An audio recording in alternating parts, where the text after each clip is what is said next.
10 नवंबर धनतेरस के दिन औरत का यह एक अंग दबा और चूस लो, अपार धन की प्राप्ति होगी। तो दोस्तों, क्या आप जानते हैं कि धनतेरस के दिन औरत के वे कौन से अंग हैं जिन्हें दबाने और चूसने से अपार धन की प्राप्ति होगी? नहीं जानते? तो चलिए आज हम आपको बताते हैं इस वीडियो में। लोग औरत का कौन सा अंग दबा और चूस कर अमीर बन जाते हैं। जो भी मनुष्य औरत का यह अंग दबाता या चूसता है, उसके घर में सदा माँ लक्ष्मी का वास रहता है और माँ लक्ष्मी की कृपा सदैव बनी रहती है। दोस्तों, एक बार की बात है, एक गांव में शिव नाम का व्यक्ति रहता था। वह अपनी पत्नी से बहुत ज्यादा परेशान था, क्योंकि उसकी पत्नी बात बात पर हमेशा उसे ताना मारा करती थी। तुम्हारे पास है ही क्या, घर में खाने तक को कुछ नहीं है। दोस्तों, उसके घर में बिल्कुल कंगाली छा गई थी। एक भी रुपया नहीं था और उसके घर में खाने के लिए अन्न का एक दाना तक नहीं था। दोस्तों, एक तो घर में खाना नहीं, ऊपर से पत्नी का ताना। वह बहुत परेशान हो गया। उसे समझ नहीं आ रहा था मैं क्या करूं। एक दिन की बात है, शिव अपने घर से एक सुनसान रास्ते पर निकल गया। वह उस सुनसान रास्ते पर चल ही रहा था कि उसे एक साधु तपस्या करते हुए दिखाई दिए। वह उनके पास जाकर बैठ गया। जब साधु ने अपना तप खत्म किया तो शिव उनके सामने रोने लगा।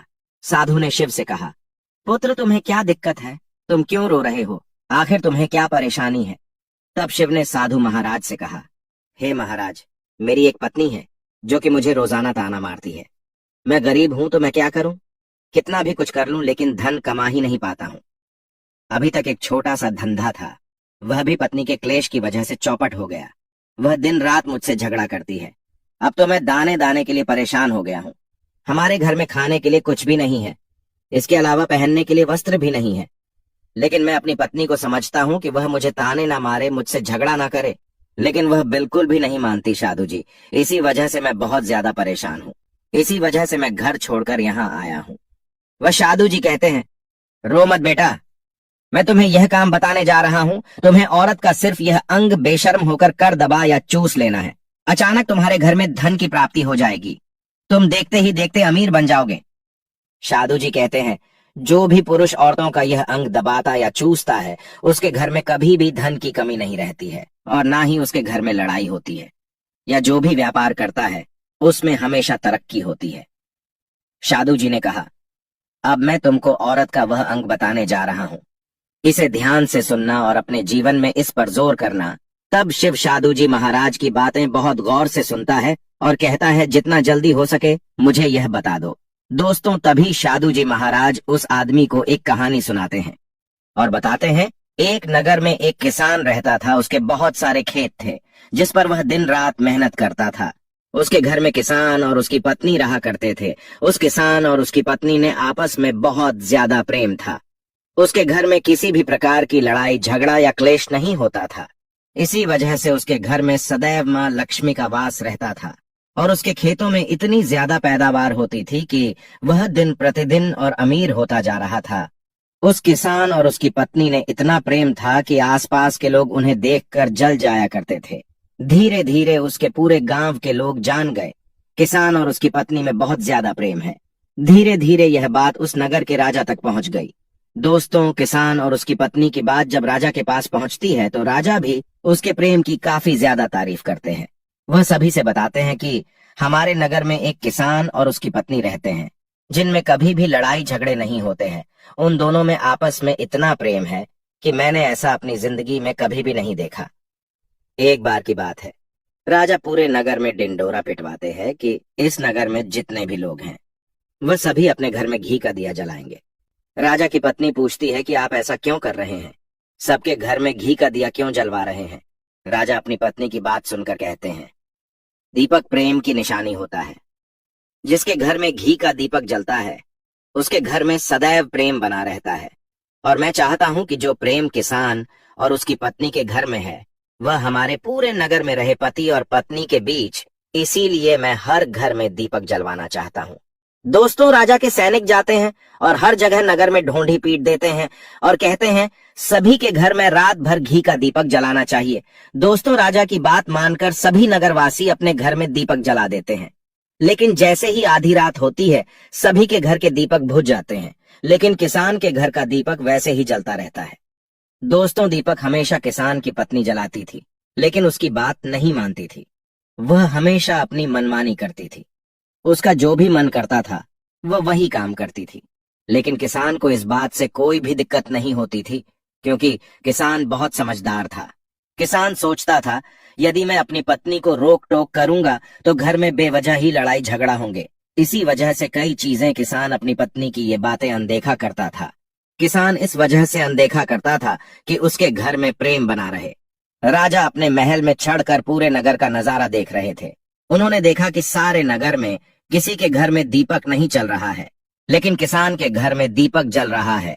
तब राजा अपनी रानी से बोलता है कि देखो, किसान और उसकी पत्नी के घर में दीपक जगमगा रहा है, लेकिन पूरे नगर में कहीं भी दीपक नहीं जल रहा है। इसी से पता लगता है कि किसान और उसकी पत्नी में कितना प्रेम है। तब राजा की पत्नी राजा से बोलती है कि जो किसान और उसकी पत्नी में प्रेम है वह किसान की पत्नी की वजह से है, और इसी वजह से उसके घर में इतना ज्यादा प्रेम है। दोस्तों, जब राजा रानी की बात सुनता है तो कहता है, नहीं, तुम्हारा सोचना गलत है।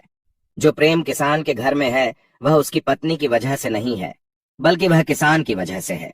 रानी, यहाँ पर किसान बहुत ज्यादा समझदार है, आपका सोचना गलत है, और यही वजह है जो कि उनके घर में कभी भी लड़ाई झगड़ा नहीं होता है। दोस्तों, राजा कहता है किसान समझदार है, और रानी कहती है किसान की पत्नी समझदार है। दोस्तों, इसी तरह कुछ देर चलता रहा। राजा कह रहे थे किसान समझदार है, रानी कह रही थी किसान की पत्नी समझदार है। इसी बात को लेकर राजा और रानी के बीच काफी झगड़ा हो गया। इसके बाद रानी ने राजा की दाढ़ी उखाड़ ली और राजा ने रानी को उठाकर पटक दिया। इसके बाद राजा कहता है, हम लोगों को झगड़ा करने की जरूरत नहीं है, क्यों ना हम किसान और उसकी पत्नी की परीक्षा ले लें। सारा दूध का दूध और पानी का पानी हो जाएगा। लड़ाई करने के बाद इस बात पर राजा और रानी दोनों सहमत हो गए और दोनों की परीक्षा लेने के लिए तैयार हो जाते हैं। तब राजा अपने महल में जाता है और एक पुरुष सैनिक को बुलाता है और पुरुष सैनिक से बोलता है कि तुम किसान के पास जाओ और जो जो प्रश्न मैं तुमसे बोल रहा हूँ वह तुम किसान को बोल देना। वह पुरुष सैनिक बोलता है, ठीक है महाराज। वह पुरुष सैनिक राजा की बात सुनकर किसान के पास जाता है। उस समय किसान की पत्नी खेतों में गई थी, लेकिन किसान की कुछ तबीयत ठीक नहीं थी, इस वजह से वह खेतों पर नहीं गया था। इस समय पुरुष सैनिक किसान के घर पहुंच जाता है और किसान से कहता है, मैं राज दरबार से आया हूं, राजा साहब ने मुझे भेजा है। दोस्तों, किसान कहता है, बताइए मैं आपकी क्या सेवा कर सकता हूँ। आप बैठ जाइए, मैं आपके लिए पानी लेकर आता हूँ। तब वह सैनिक बोलता है कि नहीं, तुम कुछ भी मत लाओ, मैं राजा का सैनिक हूँ, बस आपके पास राजा का समाचार लेकर आया हूँ। तब किसान कहता है, ठीक है सैनिक, आप मुझे बताओ राजा साहब ने मेरे लिए क्या समाचार भेजा है। सैनिक कहता है, किसान, राजा साहब ने यह बोला है कि यदि तुम अपनी पत्नी को छोड़ देते हो तो राजा जी आपको बहुत सारे हीरे जवाहरात और साथ में तुम्हारे जमीन से 2 गुना ज्यादा जमीन राजा जी आपको गिफ्ट में देंगे। इसके अलावा राजमहल का आधा हिस्सा भी आपको दिया जाएगा। लेकिन जो किसान ने जवाब दिया वह सुनने लायक। हे किसान ने कहा, राजा जी अपना पूरा राजमहल मुझे क्यों ना दे दे, लेकिन मैं अपनी पत्नी को नहीं छोड़ूंगा। जाओ और अपने राजा से कह दो किसान ने ऐसा कहा है। सैनिक जाता है और राजा को सारी बातें बताता है। इस समय रानी वहां पर सैनिक की बात सुन रही थी। सुनने के बाद रानी ने कहा, आपने किसान की तो परीक्षा ले ली, लेकिन किसान की पत्नी की परीक्षा नहीं ली है। इस तरह से हम कैसे पता कर सकते हैं कि कौन समझदार है। इसके बाद रानी ने कहा, अब मैं भी किसान की पत्नी की परीक्षा लेना चाहती हूँ। जब दोनों की परीक्षा हो जाएगी तभी पता चलेगा कि कौन समझदार है। फिर रानी ने भी एक सैनिक बुलाया और कहा कि मेरी बात किसान की पत्नी को बोलना और याद रखना, यह बात तभी बताना जब किसान वहां पर ना हो। सैनिक ने पूछा कि रानी क्या बात बतानी है, वह तो बताओ। तो रानी ने सैनिक को सारी बात बता दी। सैनिक किसान के घर जाता है और उसके घर में आवाज लगाता है तो उसके घर से किसान की पत्नी निकल कर आती है और कहती है, बताओ क्या हुआ, क्यों ढिंढोरा पीट रहे हो। तो सैनिक ने कहा कि राजमहल से आया हूं, मुझे रानी ने भेजा है। किसान की पत्नी ने कहा, बताओ किस लिए आए हो। तब सैनिक ने कहा, रानी ने बोला है, यदि तुम अपने पति किसान को मार देती हो तो आपको बहुत सारे हीरे जवाहरात रानी आपको देंगी और साथ में राजमहल का आधा हिस्सा भी आपको मिलेगा। इसके अलावा जितनी भी आपकी जमीन है वह तो आपकी रहेगी ही, लेकिन उसकी 2 गुना जमीन भी रानी आपको देगी।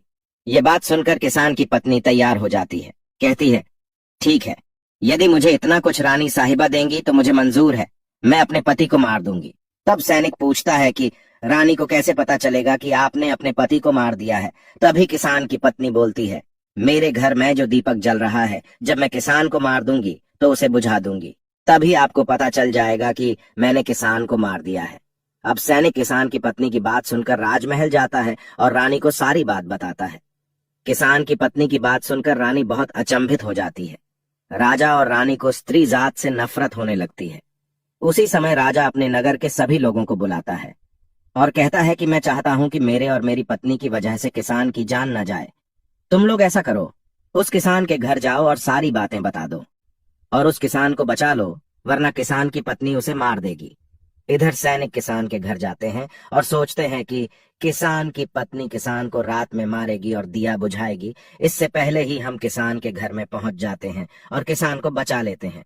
दोस्तों, जैसे ही राजा के सैनिक किसान के घर पहुंचते हैं तो देखते हैं कि किसान तो मरा पड़ा हुआ है। तो सैनिक किसान की पत्नी से बोलते हैं कि तुमको तो किसान को रात में मारने के लिए बोला गया था, लेकिन आपने अभी किसान को क्यों मार दिया? तब वह किसान की पत्नी बोलती है कि किसान को तो मुझे मारना ही था, रात में तो मुझे सिर्फ दिया ही बुझाना था, इसलिए किसान को तो मैंने दिन में ही मार दिया है। सभी सैनिक तुरंत ही किसान के घर से दौड़े दौड़े जाते हैं और राजा रानी को सारी बातें बताते हैं। राजा और रानी क्रोध से आगबबूला हो जाते हैं। इसके बाद राजा और रानी किसान की पत्नी को बंदी बनाकर लाने के लिए अपने सैनिक से कहते हैं। सैनिक जाते हैं, किसान की पत्नी को बंदी बनाकर ले आते हैं।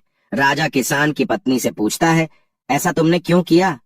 तुम लालची औरत हो, तुम्हें पैसों से प्यार है। तभी किसान की पत्नी ने जवाब दिया और बताया कि मुझे तो किसान को पहले ही मारना था, वह तो मैं कोई बहाना ढूंढ रही थी, क्योंकि किसान की आदत बहुत खराब थी, वह मेरे साथ बहुत खराब व्यवहार किया करता था। तो राजा ने कहा, ऐसा क्या करता था किसान? तो किसान की पत्नी ने जवाब दिया, वह मेरे नाक का ऊपरी हिस्सा अपनी उंगली से हमेशा दबाया करते थे। इसके अलावा किसान एक काम और मेरे साथ करता था, वह किसान मेरे कान का पिछला हिस्सा अक्सर अपनी जीभ से स्पर्श किया करता था।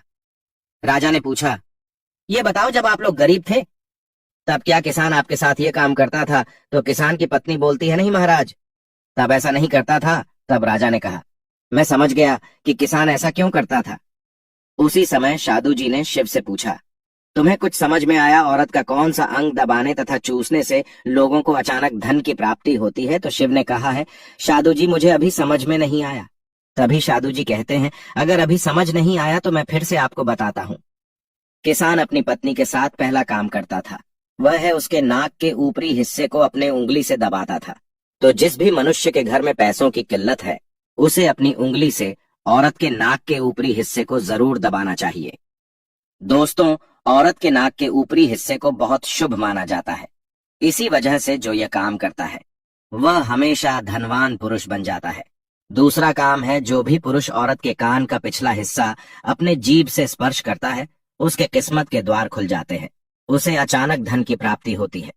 ऐसा इसलिए होता है क्योंकि औरत के कान के पिछले हिस्से में माता लक्ष्मी का वास होता है। जब आप ऐसा करते हैं तो माता लक्ष्मी आपसे प्रसन्न हो जाती है और आपको अपार धन देती है। और आपने एक बात तो जरूर सुनी होगी, औरतें माता लक्ष्मी का रूप मानी जाती हैं।